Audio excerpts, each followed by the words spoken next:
It's a great honor to welcome our friends from Heritage Foundation, and especially for Ambassador Terry Branstad, and also at such early time. Also, very glad to see Ed Feulner, a friend of CCG. And so I agree with you, Walter. It's really such a challenging time, but also important, critical time for us to review the bilateral relations. So we are very very happy that our two think tanks get together, and particularly with the presence of Ambassador Terry Branstad, also our co-chair, Ambassador He Yafei and Ambassador Su Ge. And so all of us here, I hope we can have some very internal discussion. Also, all the other distinguished fellows from Heritage Foundation. What I think is really it's a great timing. We know that we're getting to 2022. We know that the world is in pandemic. We know that bilateral relations are at a historical low. But we also know that this year is a midterm election, and looks like the Democrats is not really making a lot of policy shifting on China or any major changes. And then probably we're going to have a midterm election, and then probably Republican may come back, and then we may get in the next term of a U.S. election, and then where are we going for the grand China policy for the U.S. and of course for China too? I mean, how we can continue this most important bilateral relation. So I think there's a lot of issues how we can properly manage those hot spots, but on the other hand, maintain a really great, frank and attractive dialogue and discussion. So I think this is really important that we can have a very frank discussion, but also trying to see how we can, for the next 2 years and even before the major election, or for the next U.S. government presidential election, how we can shape up the new policy focus and the framework, and probably the most important framework for the history of mankind. And I know Ed has founded this brilliant think tank, Heritage, has played a historical so much role in the U.S. And the global history, and of course CCG is also trying to do those kind of bridging and communication and dialogue. So really, I'm very thankful for American colleagues to join us so early in the morning. So perhaps maybe if I could, I invite Minister He, Ambassador He, to say a few words, and then we would love to hear from Ed and also Ambassador Terry Branstad and also Ambassador Su Ge. So those are four, I think, are more heavyweights to share some of your views, and then we can have a more discussion by our fellows, by our colleagues to join us. And I think this is really important. So we take good notes of that, and maybe we can make a proper recommendation to our own government. And so that's why we take some notes and record just for our own purpose. So this is really a closed door discussion. So maybe we start with Minister He. Maybe you say a few words, and we'll invite Ed to give your speech, and Ambassador Terry Branstad, and then Ambassador Su Ge, and then we can come back to the discussion. So how about that, Walter? What do you think?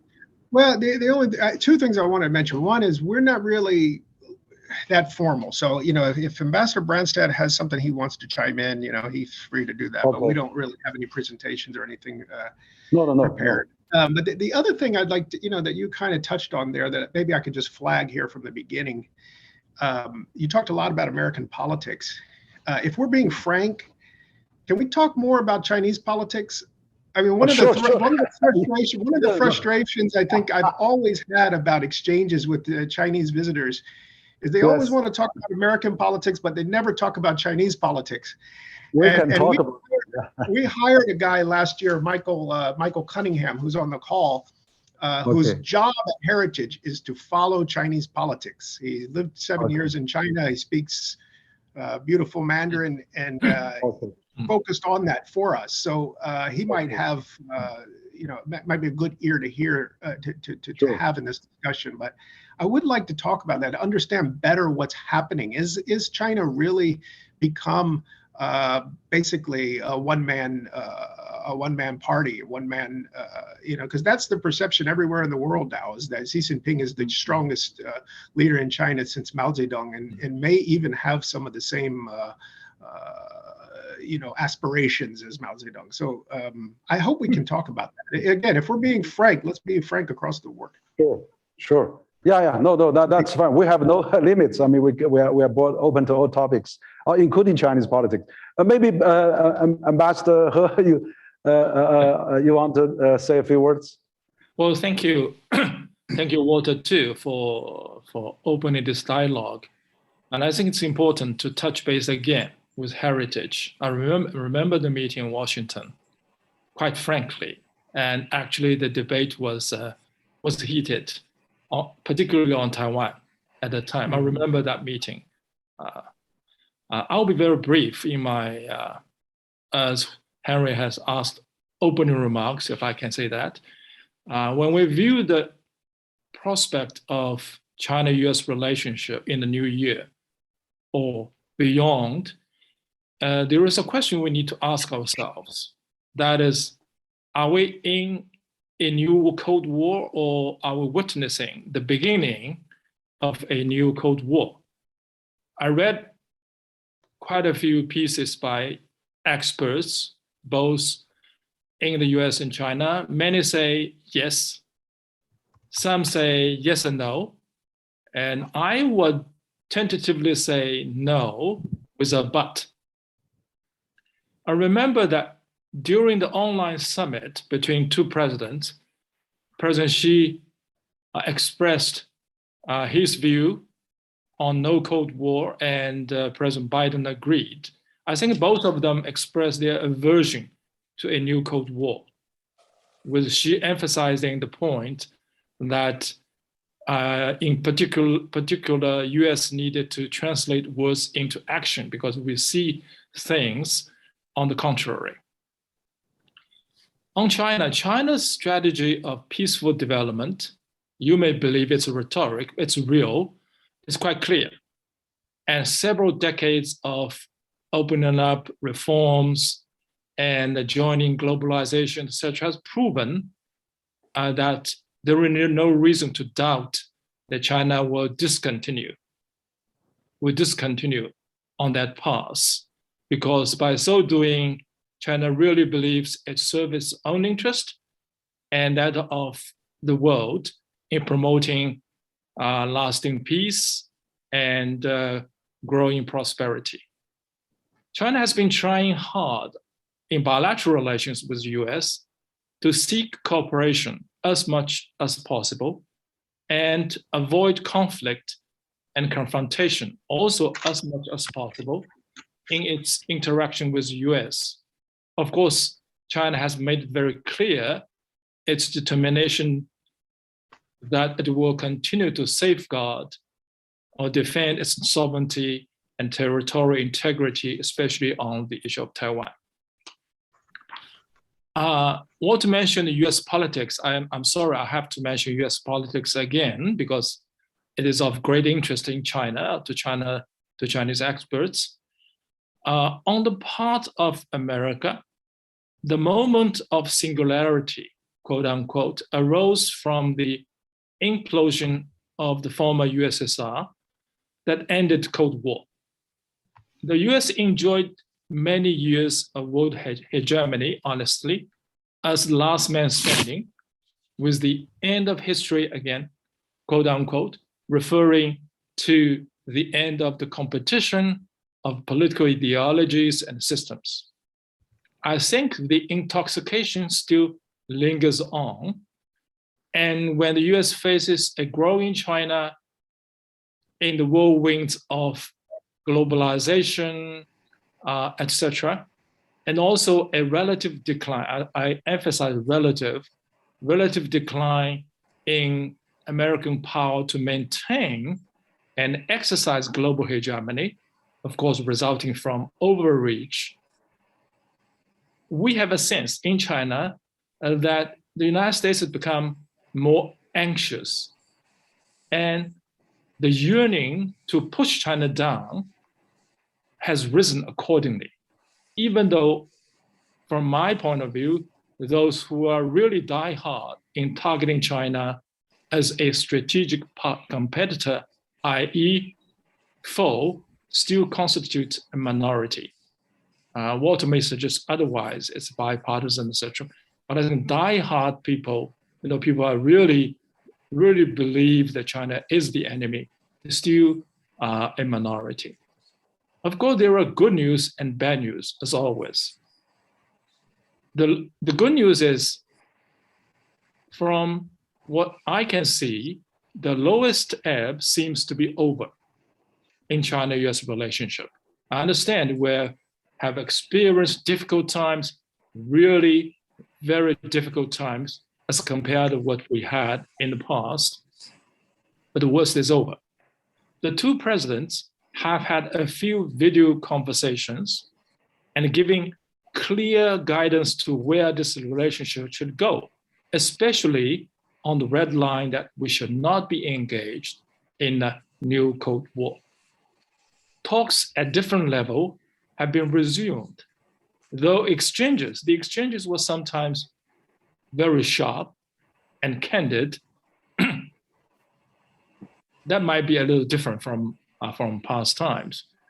Cooperation in trade, in finance, in climate change with joint declaration in Glasgow, and nuclear non-proliferation, for instance, with recent joint statement on nuclear disarmament by P5, all bear testimony to the fact that despite huge differences, we still could cooperate. And I think the country will continue to find areas with converging interests to find and consolidate bilateral and multilateral cooperation.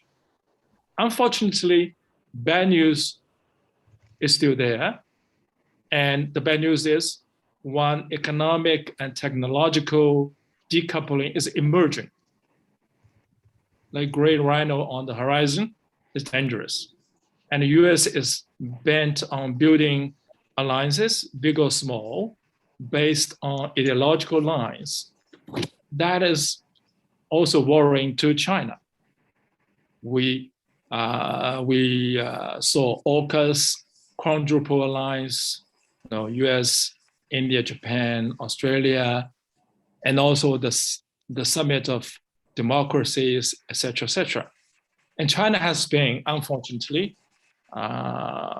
still the victim receiving end of bashing. We have been labeled again and again illiberal, non-democratic, autocratic, etc., etc., to name a few. That reflects still, I heard it during my times, but it is still going on, that reflects the deep political and ideological bias against China. This time probably from it happens to all be true. Mm-hmm. It is non-democratic, etc., right? I mean, you believe it's true, we do not believe it's true. So that's debatable. At least we can debate on it. I think that kind of relationship, to build different camps based on ideology, is extremely harmful to our goal of having a healthy and robust bilateral relationship. And in the end, I think these kind of things will boomerang to hurt the US too, because our two countries, through years, decades of globalization, are so intertwined economically, and also very much intertwined in building and maintaining at least a functionable global governance system. That is in tatters, unfortunately. Geopolitical competition is a reality, but also is a monster. We should avoid it as much as we can. And most importantly, it should not be allowed to hijack this most important bilateral relationship between China and the United States. Two major economies, 40% of global GDP, and the two most, I would say, most important global powers. I will stop here. I think you will need to discuss these issues. Thank you. Okay, thank you. Okay, Ambassador He. Yeah, I think that absolutely. I mean, Heritage is a great think tank in the U.S. for a long time, and Ed had founded this, for many years. You have experienced so many, political and ups and downs relations. So Ed, maybe if you could share your views, historically and where we are going and where we're going forward. Because I remember last time in your office, we actually talked a bit about, can we cooperate on the infrastructure? We're now, U.S. President Biden has called Build Back Better, and European called the European Gateway.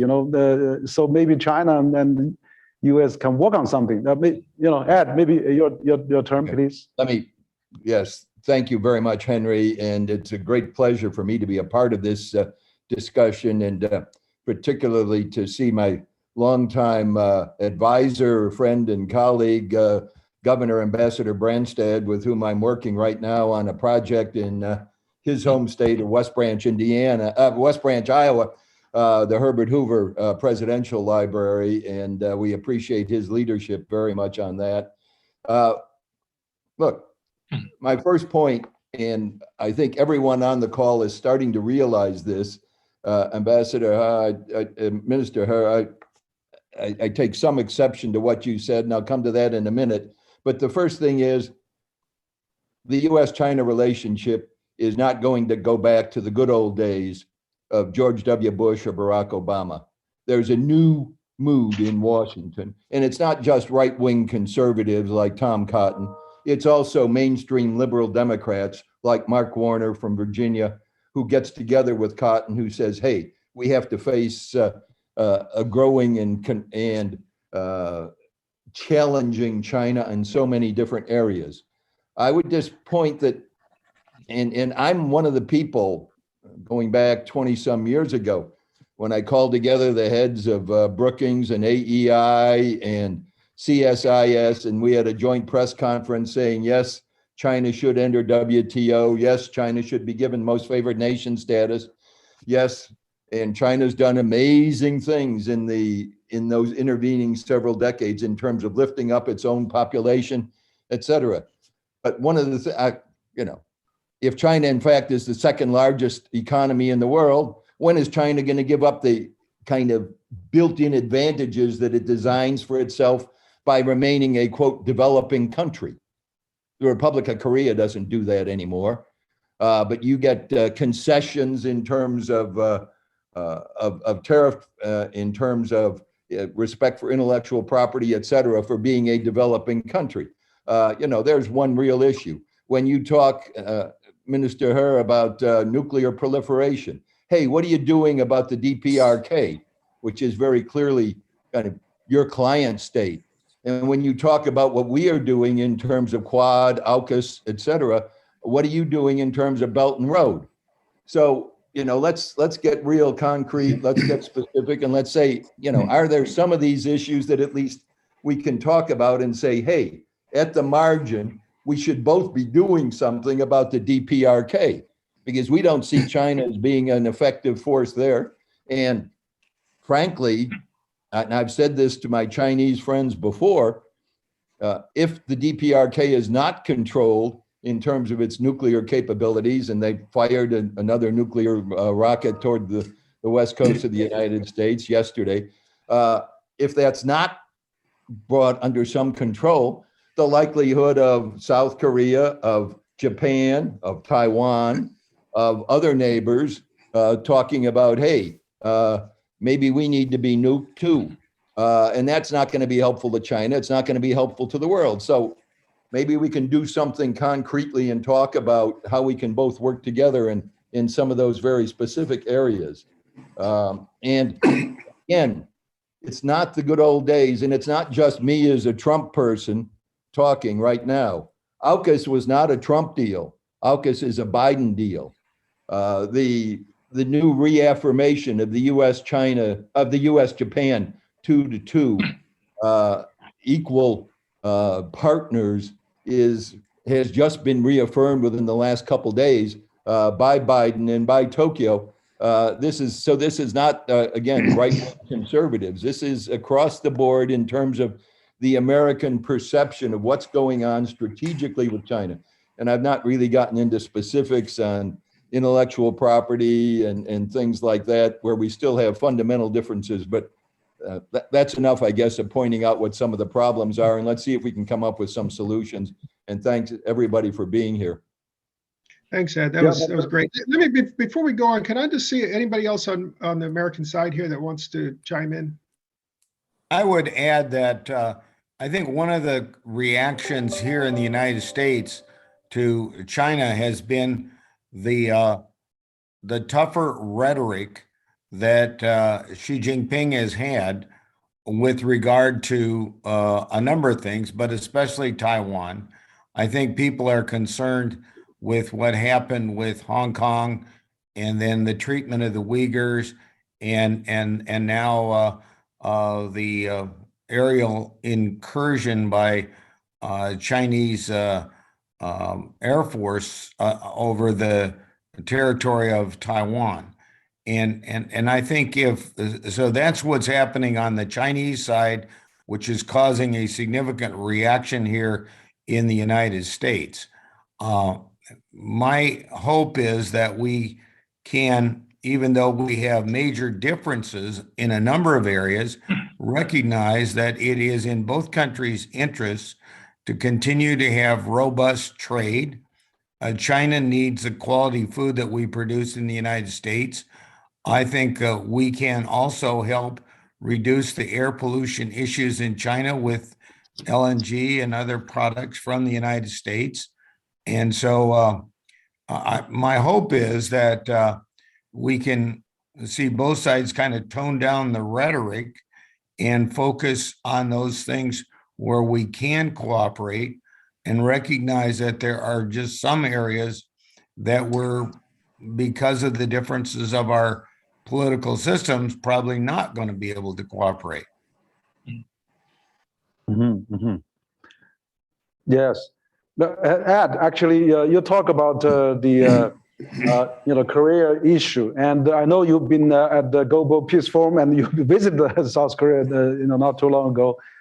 So what do you think about the prospect of how can we get this unification process going, or maybe on the Korea Peninsula, what can be done? I mean, shall we have 3-party talks or 4-party talks?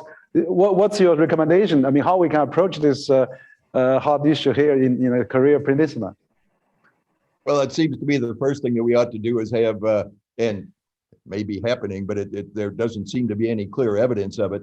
There ought to be a little stronger position from Beijing toward Pyongyang in terms of what is and is not acceptable behavior, because it's very clear who's keeping Pyongyang's whole very existence, economy, and therefore its defense and military capability alive, and that's the PRC. And that's a fundamental challenge. I don't know whether President Biden and President Xi talk about this in their bilateral conversations, but I hope they would. But it seems again to me that this is something that let's figure out how we come together, how we talk about it, how we try to convince people to act constructively and very specifically. Ambassador Branstad was front and center for 4 years on this, and he knows better than I what's going on behind the scenes. But I just very much, as an outsider trying to look at it, very much get the impression that China just lets them do what they want to do, and very much supports the whole economic system. So, we're up against it. Also, more specifically too, I think we need a full enforcement of the UN resolutions. I mean, I don't know that we need any new resolutions. We don't need any new international agreement on what they should be doing and shouldn't be doing. I mean, we've already agreed on all that, but there's a lack of enforcement of that agreement. I don't think another round of 3-party talks, 4-party talks, 5, 6, however many we put at the table, I don't think it's going to do anything. We need to turn the screws in ways that we always end up dropping off and not turning the way that we should. Yeah, Well, yeah. No, let me just follow up with what Walter said about enforcement of the sanctions on North Korea. On a number of occasions, I did supply the Chinese Ministry of Foreign Affairs specific information about ship-to-ship transfers and other things that were going on to evade those sanctions. And we did not really see much done on the Chinese side to prevent that. And that is, I guess, I assume that's the kind of thing that continues to go on. And I think those sanctions can be effective if they are enforced. But that's certainly a concern. I was at Tumen on the border, in Tumen, China, on the border with North Korea, I think 3 days after the last nuclear test. So I know there are people in China that have grave concerns about the North Korea nuclear situation, as well as we do. Concerns about the possibility of nuclear fallout and everything else because it's so close to the Chinese border. I think there are 3 brief points. I want to add 3 brief points on DPRK. One, I do not believe DPRK is a client state of China. I don't think so. It's an independent country. Secondly, China is firmly against a nuclearized Korean Peninsula, both in the south and in the north. We're against it. It's not in the interest of China, in the interest of the world. Thirdly, nuclear issue is not the only issue about Korean Peninsula.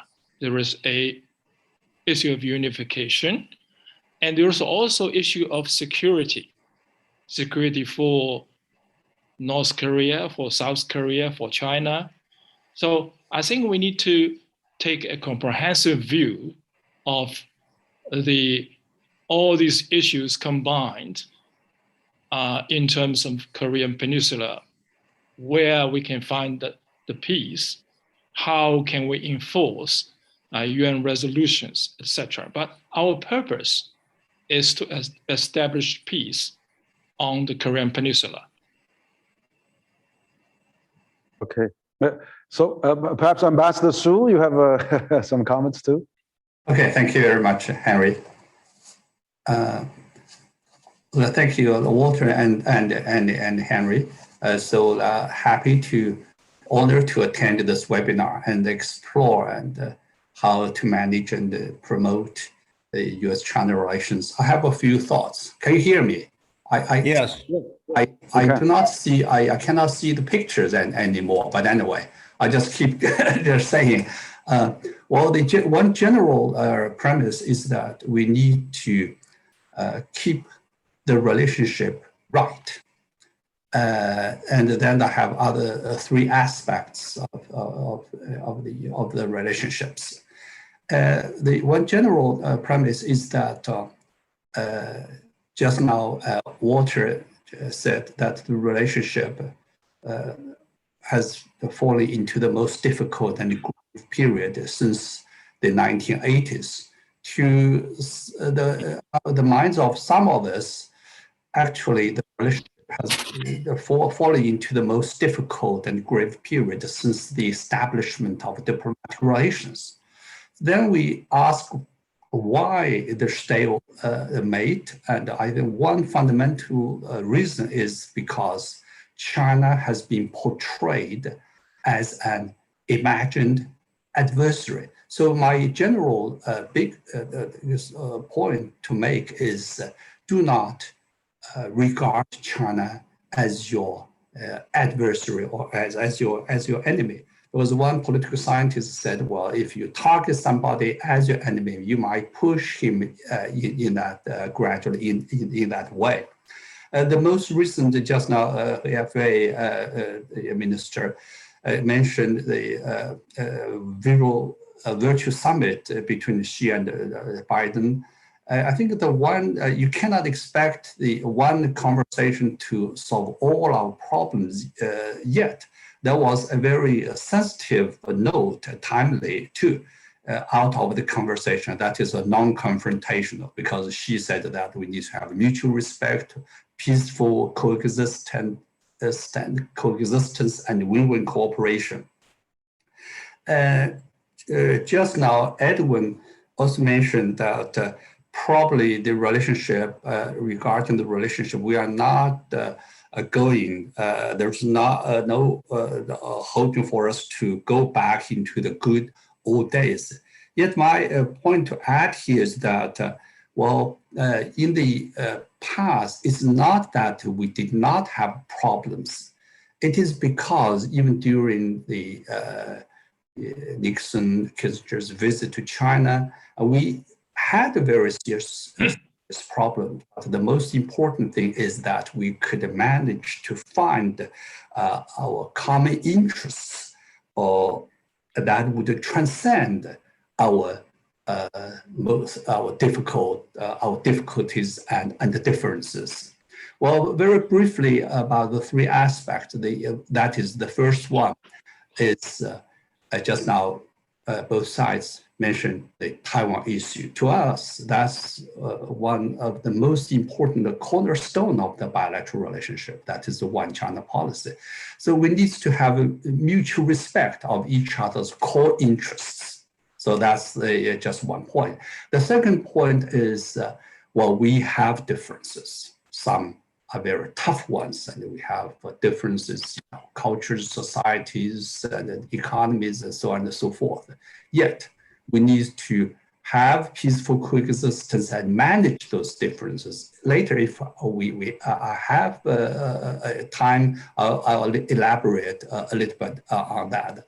Otherwise, I'll just mention that we need to find ways to manage differences so that the differences would not escalate into big troubles. The third one is, and also the most important, is that we need to maintain cooperation where it is possible. For instance, in regarding international regional cooperation, there are three most pressing tasks on the world scale.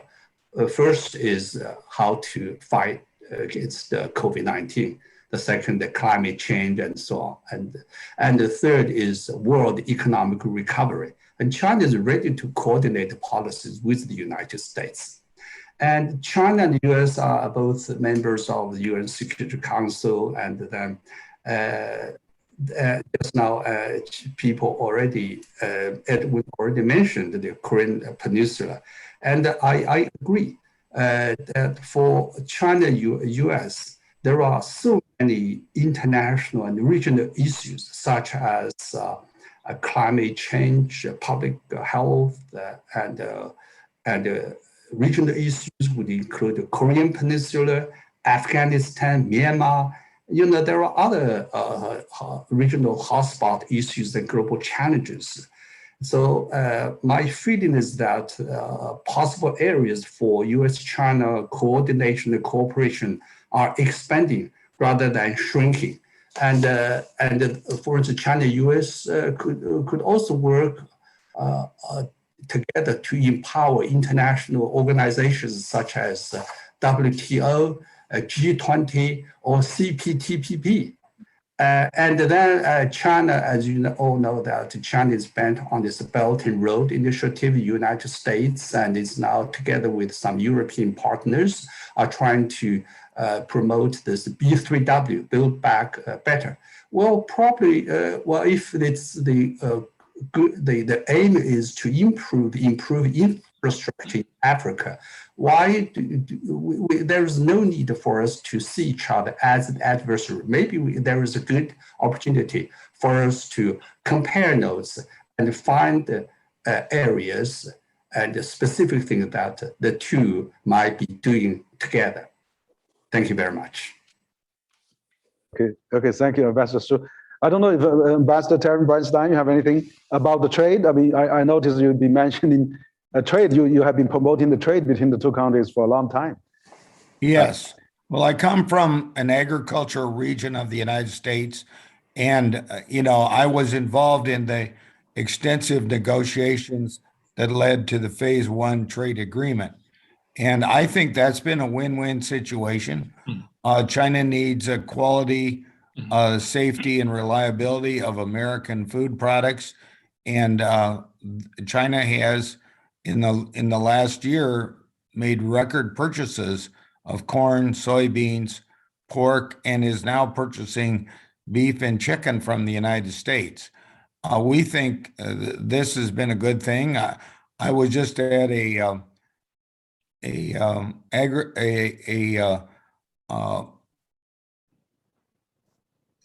expo on land yesterday. 900 people attended it here in Des Moines, and we've seen a significant increase in the value of farmland here in the United States. And a significant reason for that has been because of the demand that's come from the sales to China. So that's something that is a positive thing from our perspective. I think for the partners in China that purchase it, it's been very helpful in rebuilding the pork herd in China. And I think there's going to continue to be a need for interdependence, and not just in agriculture products, but also in energy as you work to reduce pollution. China has made significant progress.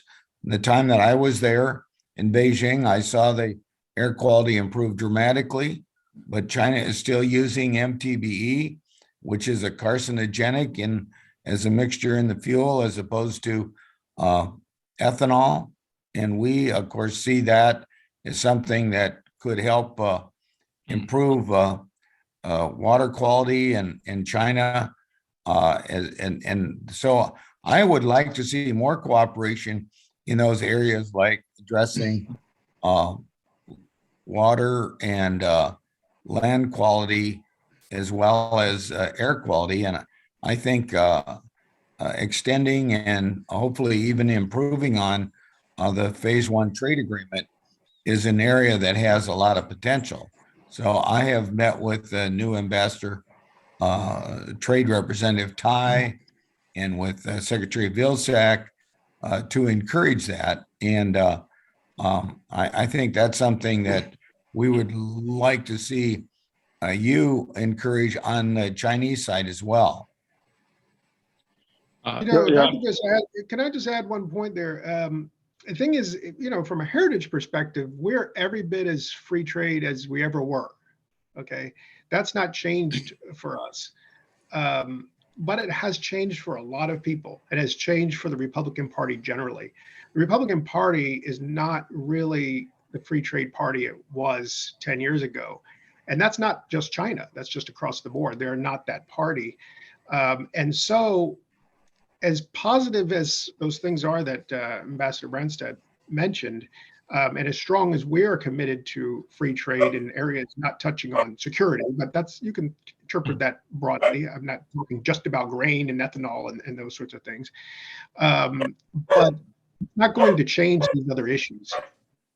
It's not going to correct the path that U.S.-China relationship is on. It's going to shape it somewhat. It's going to delay its deterioration, but it's not going to, say, paper over the differences we have on Taiwan or South China Sea or any of these other issues. We're going to have to still address those directly. If I may, I agree with you, Walter. Those issues do need to be addressed, but I think we can also still see trade as a positive area, and hopefully we can look at ways we can address those other issues and try to get to a situation where the relationship between Taiwan and mainland China is stabilized, maybe. That's something that we'd all like to see. If I may, I would like to respond to some of the points our American friends have made. One is trade. I think free trade is important. Both China and US benefited a lot from free trade and investment in the past several decades. But here, I think we need to worry about technological decoupling.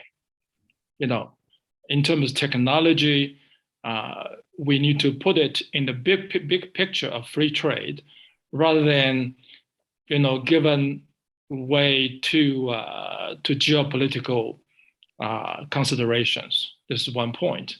Secondly, about the Belt and Road, I think people have read too much into Belt and Road Initiative by China. There is no strategic political ambition in that initiative. It is more about, countries in the South-South cooperation, developing countries trying to help each other, because developing countries like China have gone through the process of industrialization. We know the importance of infrastructure. We know why countries in Africa, other places, have a very weak economy, because they are not interconnected with the world through infrastructure. There is no reliable infrastructure. Look at the vaccination process. Even if you give vaccines to African countries, there are no reliable public health system to provide vaccination to people where they are needed. Thirdly, I agree that Taiwan is extremely important. This is probably the issue that can either break or make our bilateral relationship. The issue. There are no second issue. I will take exception to what Ambassador respectively with Ambassador Branstad, that you mentioned China's Air Force incursion into Taiwan territory. I will not agree to that. I think I see a trend of movements on part of the US that is encouraging Taiwan independence, encouraging Taiwan to break away from the motherland. We all know that the political basis for China-US relationship is one China policy. We may have different readings, but in essence, there is only one China.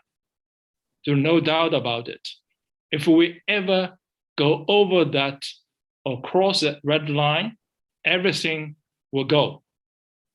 Seriously, everything will go. Whatever we have built, whatever good old days we have. And by the way, I would say that, age has changed. We're entering a new age. China has changed, US has changed. So there are no comparison, now with the past. We're in a different age. We need to take different approach to the issues we face. Even if they are the same issue, they are different now. They have different implications. They have different interpretations now. But I would emphasize that United States needs to think very seriously, very carefully, before take any action on Taiwan. Thank you. So I'd like to see if anybody else on our side. Yeah. Yes. Yeah. Anybody from? Else? Yeah. Anyone besides Ed and Ambassador Branstad? We got several people on the line. I don't want to just make them all our audience here. Well, I have a couple of questions for our Chinese friend. Yeah. Walter, can you hear me? Yes. Oh, yes. Okay. Okay. Go ahead. Ambassador He just said that we are in a very different age, and I think that that's a very important observation. So I have a couple of fundamental questions here for our Chinese friends. The first is, it has long been said that we are still in a period of strategic opportunity. That is the Chinese assessment, that during this period of strategic opportunity, the prospect for conflict is low, and therefore China can focus on developing its economy, on developing domestically. Indeed, reform and opening is possible only because we are in a period of strategic opportunity. If we are in a different age, is it still a period of strategic opportunity? Or is the period of strategic opportunity now fading because we are in a new age? And therefore, what does that mean for not just US-China relations, but how China views the world if the period of strategic opportunity is transitioning to something else?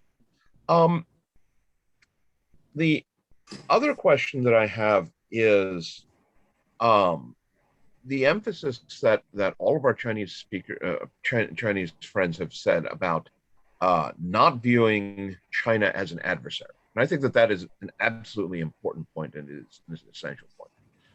But are there elements in China who view the United States as an adversary? And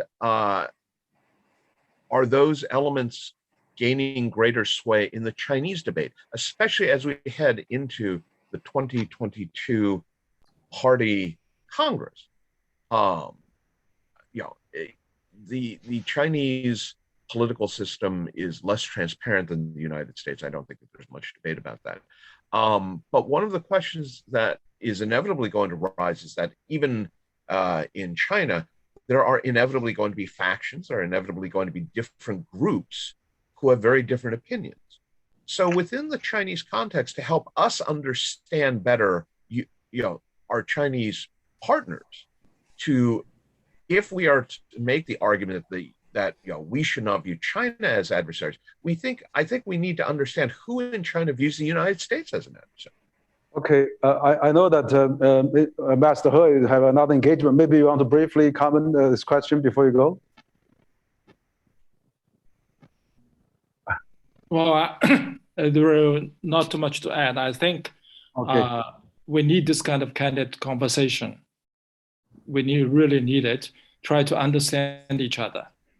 There are not too much talking going on, especially at a strategic level. Try to ascertain the true strategic intention of the other side, because there is a lot at stake. Two countries are too big, too influential in the world today. We cannot afford a free drift in this bilateral relationship. But thank you. I'm sorry for having to go earlier, but very thankful for the opportunity to see old friends again, to participate in this conversation. Thank you. Thank you. Thank you. Good. Yeah. So Walter, we can continue. I think that maybe I could address a bit to the Dean's question. I think that we're still in a good opportunity era, because we now have a digital economy. We have the world have now with trade has gone up so many times, and there's so much intertwined. We have so many people-to-people exchanges, and U.S. and China has never been two pillars of the world. I mean, in terms of engine of the growth. So it depends how you look at it. I mean, of course, we are having more frictions now, but still, it's we have this whole era coming to the world, and U.S. and China has half a century. This is Nixon visit to China 50 years ago. That we have many things has made progress. The world has been more stabilized, more prosperous because of the exchange. And I particularly agree with what Ambassador Branstad said on the trade. And the trade between the two sides has gone up many times, both for U.S. and China. So, and also student exchanges. China has 400,000 students now studying in the United States, and we hope more U.S. students can come to China. And we know that the fast track the COVID-19 era, it just permitted for the U.S. now. U.S. American Chamber of Commerce announced that it was actually pursued by the President Xi and President Biden out of that summit. So I'm still half empty, half full. I mean, I still see opportunities, and I don't know, if Ed has anything to add, how we can, I mean, Walter too. I mean, as a two think tank, I mean, absolutely. Ambassador He said we need a really frequent, maybe more frank talk, and we love to facilitate that. Recently, we've been talking to Peterson Institute, to the Adam Pose, the president of the Peterson Institute, also talking to president of CSIS. So we've been engaging also to the president of RAND Corporation. We do have actually some dialogue with them, but we love to really to have this more dialogue with Heritage, and particularly with Walter, your center, and so how can we even though we have differences, no problem. We can reflect that. We can report that back to the relevant authorities, leaders, to really know what you're really thinking, rather than seeing everything's on the news digest every morning from the media. So we would love to hear your true voice on that. And so if Ed had anything to add on this track too, we love to really accommodate that. And Ronnie also says hi to you because he has something on tonight. But we love to really have this two think tank. We know that you come to China right after Trump took over. I mean, I imagine in Philippines also at that time. But we love to have this dialogue with you more regularly. Henry, I'm emphasize open the to that. desirability of continuing that as intensively as we possibly can. I'll leave those details up to Walter and you to work out. But I think that this has been a very constructive discussion, just to be very candid and to talk through both what the challenges are, but also a challenge is an opportunity.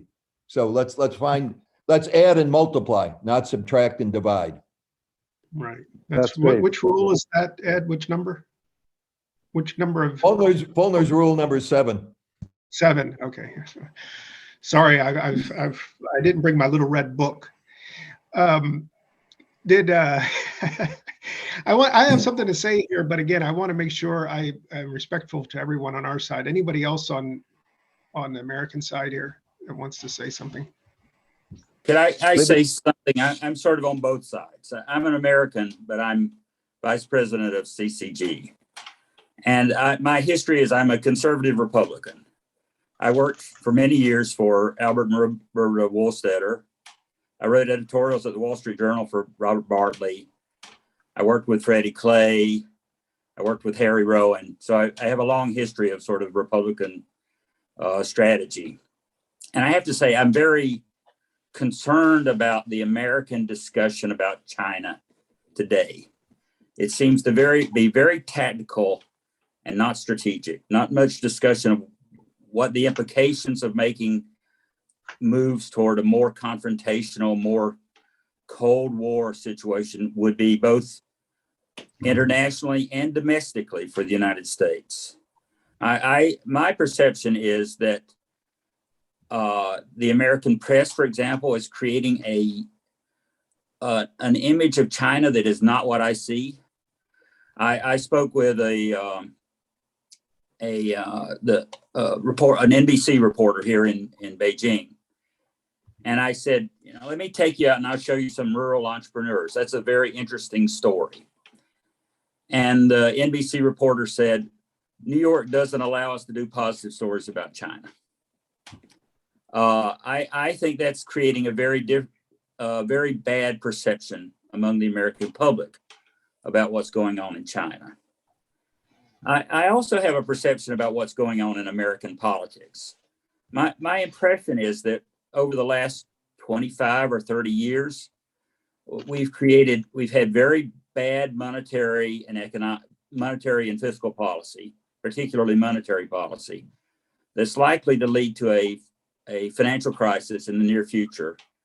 And I'm really afraid that the Biden administration or any other administration could create sort of a wag the dog scenario. They're likely to blame China for their own and their predecessors' economic mistakes. And we've created a very powerful military, economic, intelligence complex, which has more power than it's ever had before. Essentially, it came out of the Patriot Act in a way that, I mean, I supported the Patriot Act when it was implemented, but I didn't realize the implications that it would create a very powerful ability of sort of the intelligence complex to be used against domestic political enemies as we're seeing today. And I think that moving toward a Cold War further strengthens that trend of reducing American liberty and increasing the power of the intelligence services and the FBI to meddle in American politics. And I think that's a very dangerous trend. So I think Republicans should be thinking about the domestic implications of painting China as an enemy and of moving toward a more and more Cold War situation. I think that's totally unnecessary. The U.S. really has, let me finish the statement. Okay. The U.S. has few real interests in East Asia. I don't think any worth destroying the country for. And I'm afraid that's where we're moving. So I think you guys should be thinking very seriously about that. Right. And so do you recognize at all the contributions that the Chinese side is making to this dynamic? There are some. There's no doubt about that. But I think they're exaggerated. I mean, I see a lot of goodwill among Chinese people and among Chinese officials in China still for the United States. And I think that could go away if you're not careful. I mean, I think, let me just say, I mean, I think Chinese officials are concerned about the decline of American society. I saw a senior Chinese strategist yesterday carrying a copy of Alan Bloom's The Closing of the American Mind. They're concerned about that, and we should be concerned about that too. Oh yeah, we're fighting on a whole host of fronts, as you know, at Heritage Foundation, including those. But there's an interaction between the two. Yeah, but yeah, and the you talk about goodwill on the Chinese side. All the nice conversations and cups of tea and conferences and all the rest don't make up for a lot of the things that are happening. The unprecedented hundreds of incursions into Taiwan's areas. Now you can go back to basics and say, well, what the hell do we care about Taiwan for anyway? It's Chinese territory, etc. But that ignores the reality. They're Taiwan's areas. They're not Taiwan's claimed territory. That's what I said. That's what I said. But that's not what they say on TV. But I mean, what's the purpose except to be provocative and drive the equation here? I mean, I think that's what the Chinese side is failing to understand generally. And no matter how many times we tell them, in good faith, actually, this conversation here is in good faith to try to help them understand, they continue to come back to us with the same misimpressions about things that are driving the U.S. attitude on China, that it's a few whack jobs in Congress, that it's the media, that it's all this driving it. It's Chinese actions that are driving this in the United States, and it's driving the dynamic on Taiwan too. Okay, so I think He Yafei is absolutely right that ending one China policy is basically game over. Okay, but the Chinese side is feeding a dynamic that is leading us to that point. Okay, because once you get into conflict, once conflict opens, there's no one China policy anymore. At that point, the United States is protecting Taiwan to keep it independent from China. So we can throw one China policy out of the window at that point. And so in preparation for that day, which every new Chinese action is causing us to think about, we have to start preparing people for that. Wait a minute, there is no Chinese interest or American interest that is worth the two countries going to war with each other. And we should keep that in mind. We disagree about the strong interest of the military-industrial complex to find an enemy. And I think that's a lot of what's going on. We disagree about Walter, maybe I could, share some of our views. We've been talking to all the, for the last year, 2021, I have a dialogue with so many U.S. prominent figures. I talked to Joseph Nye, Graham Allison, and John Thornton, Adam Posen, and also President of CSI, President of RAND. I mean, all of them seems, there's two consensus that seems to find, that this, first, they don't want to have a Cold War. Nobody really favors Cold War. Second, they don't really also want decouple. So that's really, I'm sure probably our colleague of Heritage probably have the same partial view of that as well. The thing is, I think China so far, even though they may have a lot of domestic needs for build up the image and shake up the humiliated history and a rejuvenation of the country for the 100, 200 years of falling behind. So there's a lot of domestic audience on that. So probably U.S. colleague could understand, because China after all has to manage 1.4 billion people.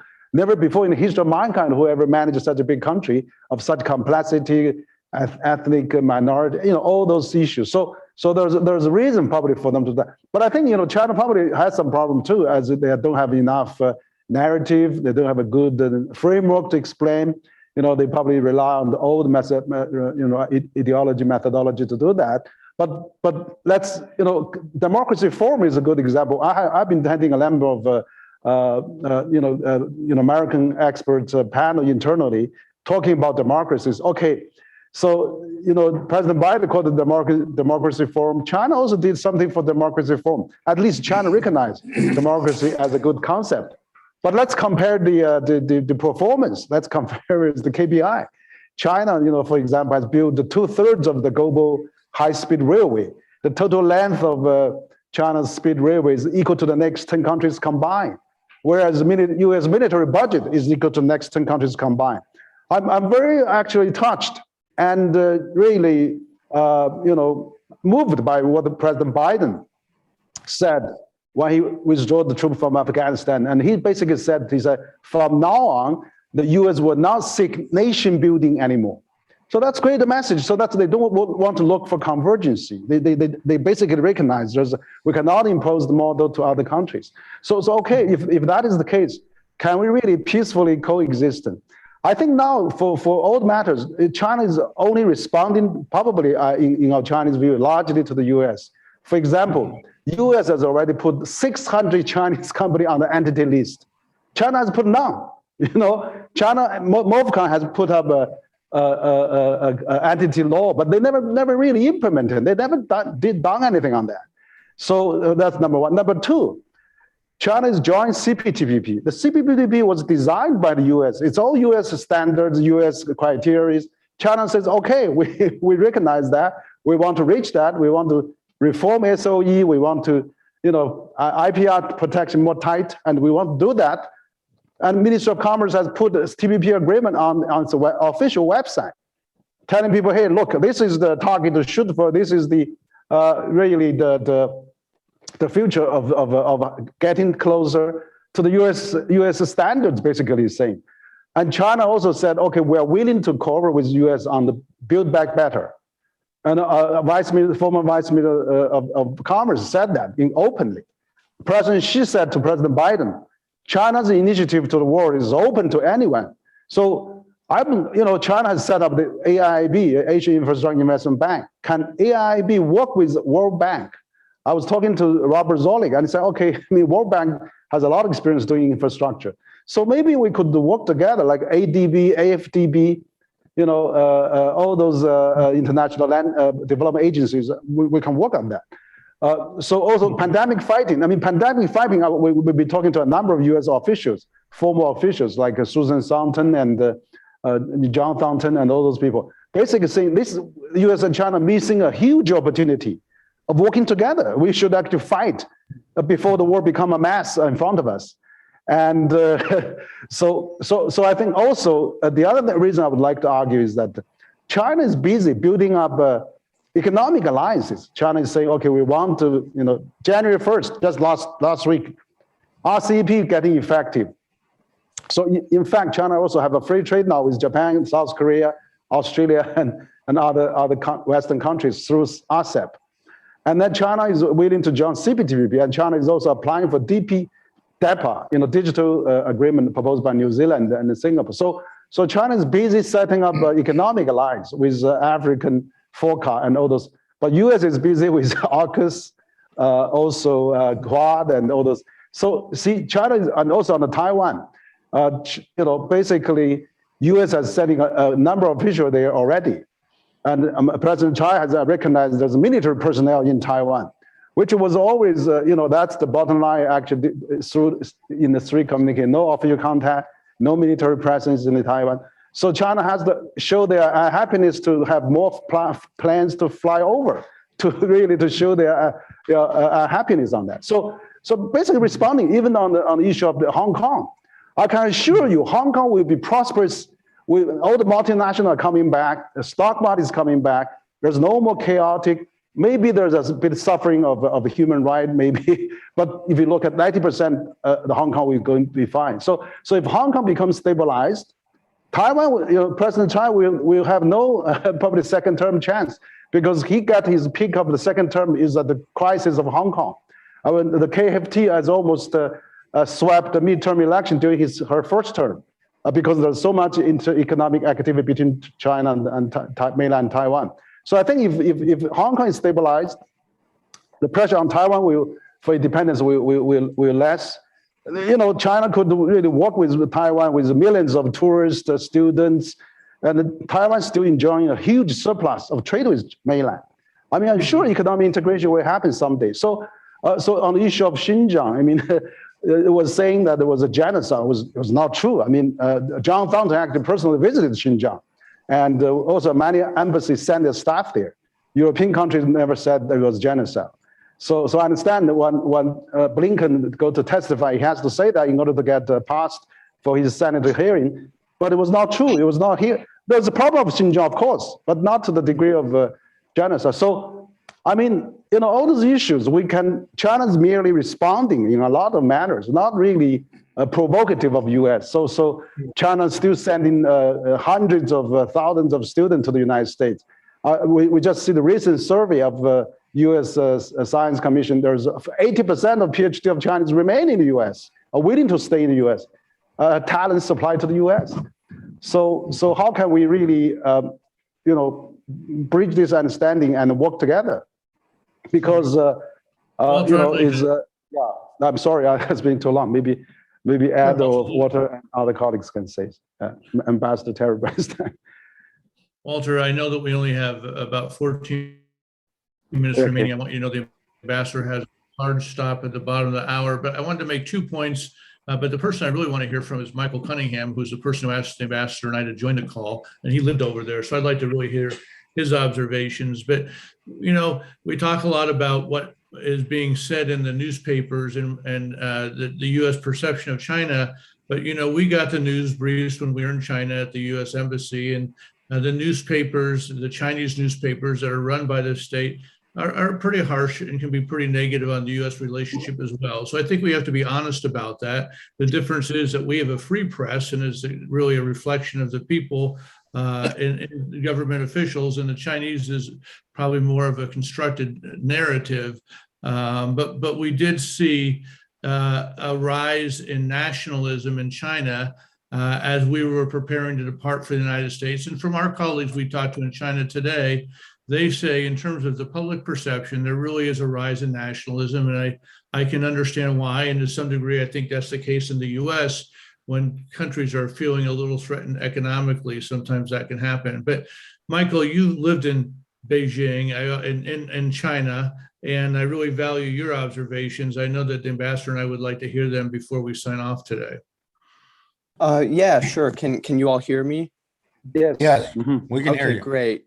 And sorry, I think I've got a light behind me. I hope it's not blinding on the video, but no, I agree very much with what Steve you just said. I think there is sort of a tendency in China, and I think for political purposes as well, I know you all have to be careful what you say, but I think there is a tendency sort of to paint everything as being, the U.S. fault. That the U.S. is not friendly towards China. The U.S. is, said this, did that. But my experience living and working in China is actually that, this isn't a one-sided issue at all. Sure, the U.S. views of China have changed quite a bit.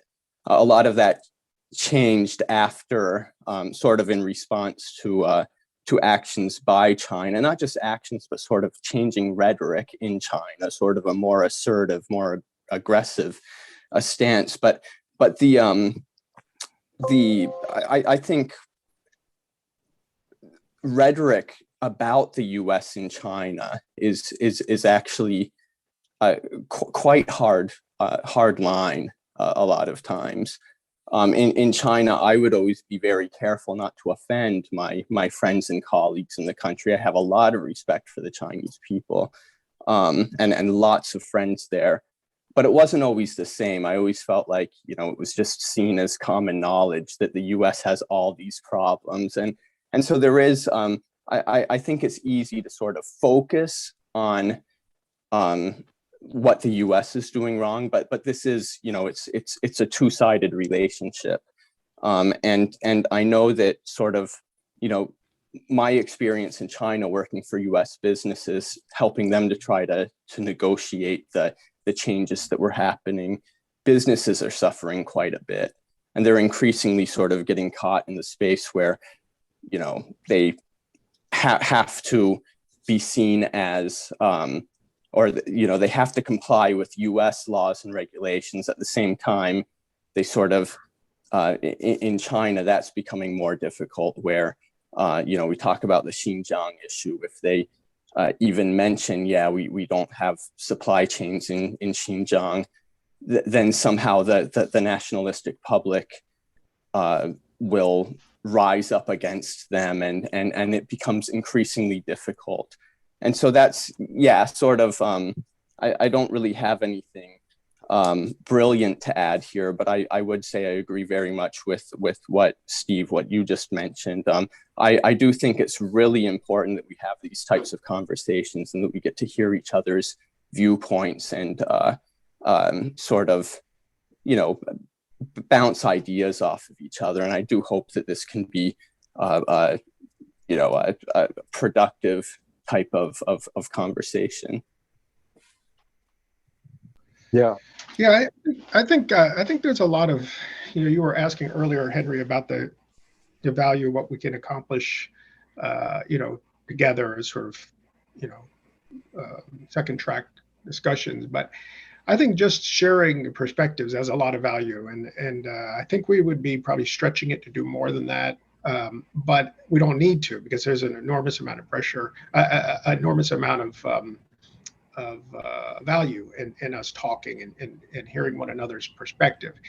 One of the greatest frustrations I've always had about these exchanges, in addition to never talking about Chinese politics, which looks like we will finish this meeting having not accomplished that either. Once again, we will not have touched on Chinese politics. But the other frustration I have is that, I really don't think, I sincerely do not think that most of our interlocutors in China understand American politics, understand the United States. You study it deeply, and I respect that, and you have some scholars that understand niches of it very well, but I don't think you understand the overall dynamic. And unfortunately, I think you have people telling you what you want to hear on that dynamic and not explaining to you how it really is. And so that is going to eventually contribute to conflict, because the Chinese side is going to misunderstand the situation in the United States, its resiliency, its resolve, its strengths, and you're going to do something that is going to cause a problem. And And even my expressing this right now is a typical American way of issuing a warning. It's soft pedaling it. It's a way of saying something, being polite, and underplaying it. Okay, and I don't think the Chinese side understands that very well. So they don't understand the way we express ourselves. Don't understand the way our system creates outcomes and conclusions, because it's chaotic. Okay, and it's chaotic from our perspective too. But of course, we're Americans, so we understand better where it's headed. And so anyway, long way of saying, I think there is a lot of value in us just talking and trying to help one another understand where the weaknesses, strengths, red lines, etc., are in the relationship. Yeah. Thank Very you, Walter. quickly, two points. Okay. So, yeah. Very quickly, thank you very much. About the Taiwan issue, just 3 points to add. One is that Taiwan issue probably is the only issue that could derail the bilateral U.S.-China relations if not properly handled. Second is that China's the policy toward the unification is still the guiding principle.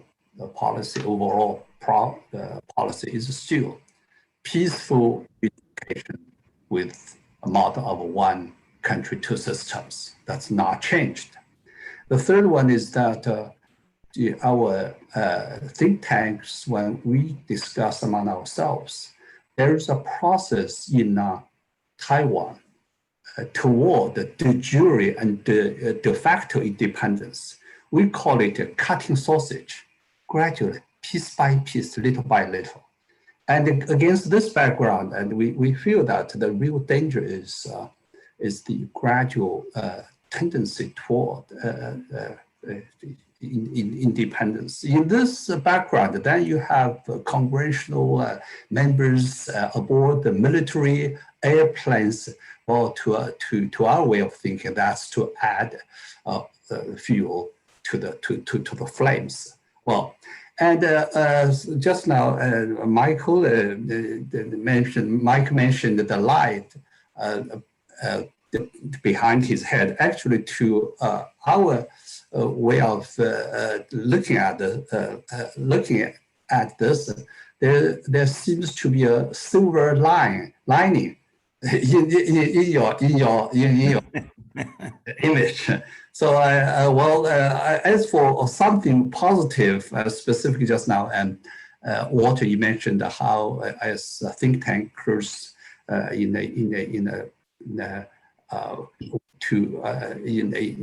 we can promote, do something we could promote the relationship. There is one thing I would like to add, that is in the post-COVID era, supply chains are undergoing adaptation. So trade and economic cooperation have direct bearings on interests of both countries and both people's daily life, and must be restored at an early date. And we could just discuss, maybe you could think about it, so how we can, to our way of thinking, US side needs to adjust policies.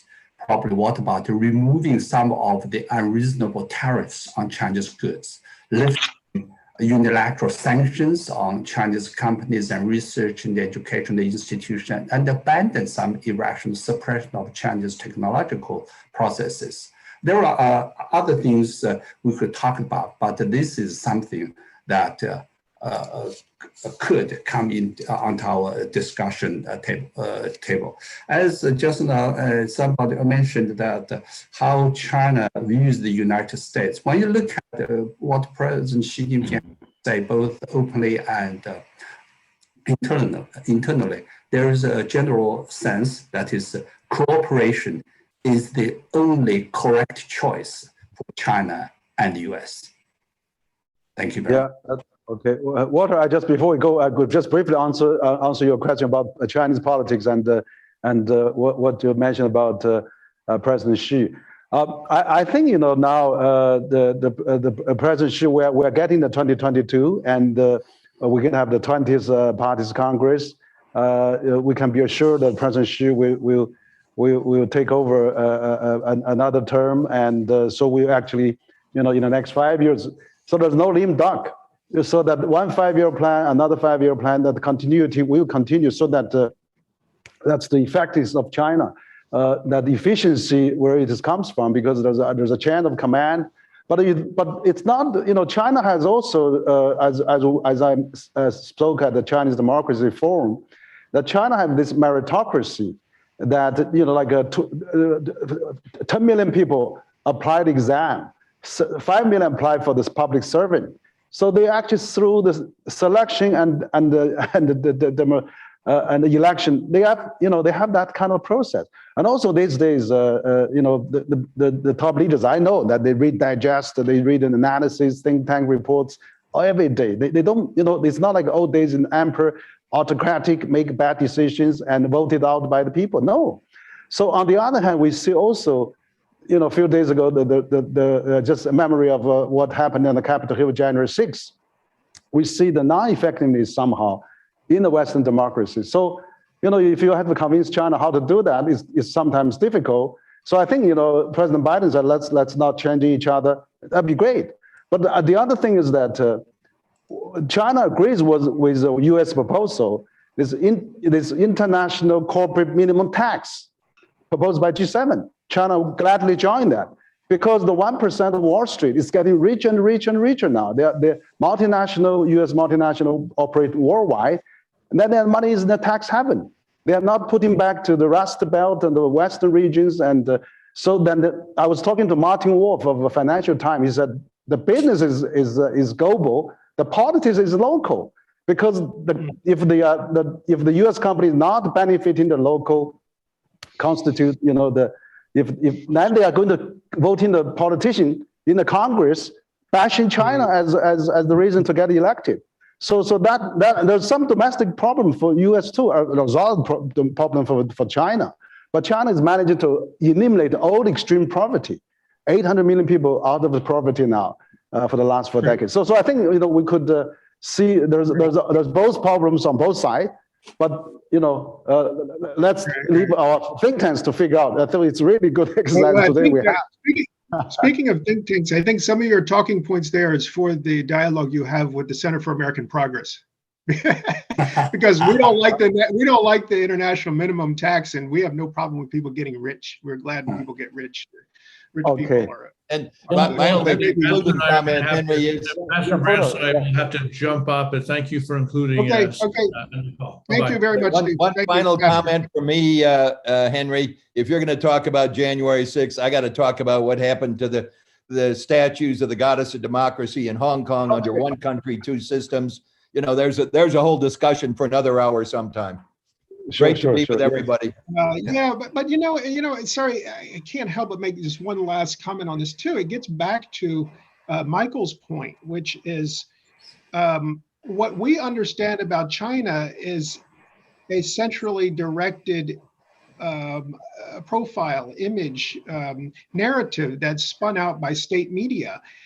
And so, look at the COVID numbers, look at anything, they all paint a positive picture by design, okay? What you see from the United States is thousands, hundreds of thousands of media outlets and people on Twitter and Facebook expressing their views. And so of course it looks more chaotic. At least it gives of course it gives varying perspectives and different kind of evaluations of the situation, because it's people making up their own minds, okay? And you can't compare the two pictures. I can't believe the story Global Times or people's daily reports about China. It's a state-owned company. What else are they going to say, right? I mean, what else are they going to say? But also in this information and misinformation era, sometimes you have a bit coordinated, approach on the social media and all those things, because there are so many fake news these days also.